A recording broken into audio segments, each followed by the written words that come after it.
पंचगंगा प्रदूषण रोखण्याबाबत 1997 मध्ये उच्च न्यायालयानं निर्देश दिले होते.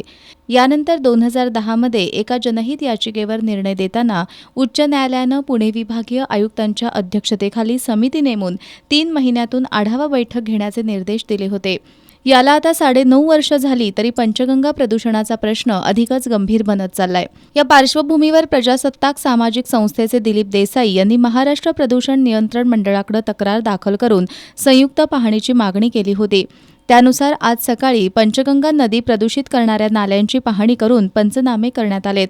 जयंती नाला, राजाराम बंधारा, विन्स हॉस्पिटल, सिद्धार्थनगर परिसरातील जे सांडपाणी पंचगंगा नदीत मिसळतं त्याची संयुक्त पाहणी करण्यात आली.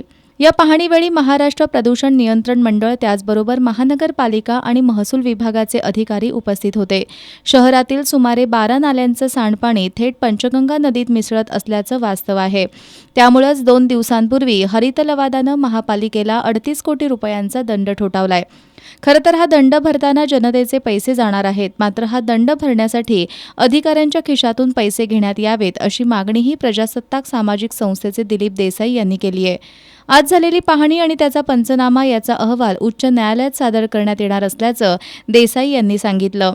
कालच हरित लवाद पुणे कोर्टानं 38 कोटीचा दंड या महानगरपालिकेला आहे. त्यामुळं काल पर्यावरण अधिकारी समीर वायगंबरे यांना निलंबित केलं.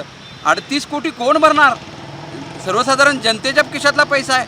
हा पैसा जनतेकडनं न जाता ह्या अधिकाऱ्यांच्या पगारातनं पैसे वसूल व्हायला पाहिजेत, तरीही सुधारतील आणि लोकांना खऱ्या अर्थानं ज्या मूलभूत गरजा आहेत, पिण्याच्या पाण्याच्या, पिण्याच्या कचऱ्याचे 27 टन आम्ही डंपरनं कचरा काढला म्हणतात.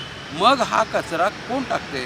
जर 27 टन जर प्लॅस्टिक जर सापडत असेल नाल्यामध्ये, याचा अर्थ महानगरपालिका असक्षम आहे. महानगरपालिकेचे कर्मचारी हे नाल्यात कचरा टाकतात, हे याच्यावरनं सिद्ध होतं आहे. त्यामुळं अजूनही वेळ गेलेला नाही, लवकर सुधारा, अन्यथा न्यायालयासमोर ही सर्व बाब मी घेऊन जातोय. आज याचा पंचनामा होतोय आणि या पंचनाम्याच्या नंतर वस्तुस्थिती मी न्यायालयासमोर मांडणार आहोत. दरम्यान आजच्या पाहणीवेळी कोल्हापूर महानगरपालिका आयुक्त किंवा करवीर आणि इचलकरंजी प्रांताधिकारी हे कोणीही सक्षम अधिकारी उपस्थित नव्हते. त्यामुळे याबाबतही दिलीप देसाई यांनी तीव्र नाराजी व्यक्त केली.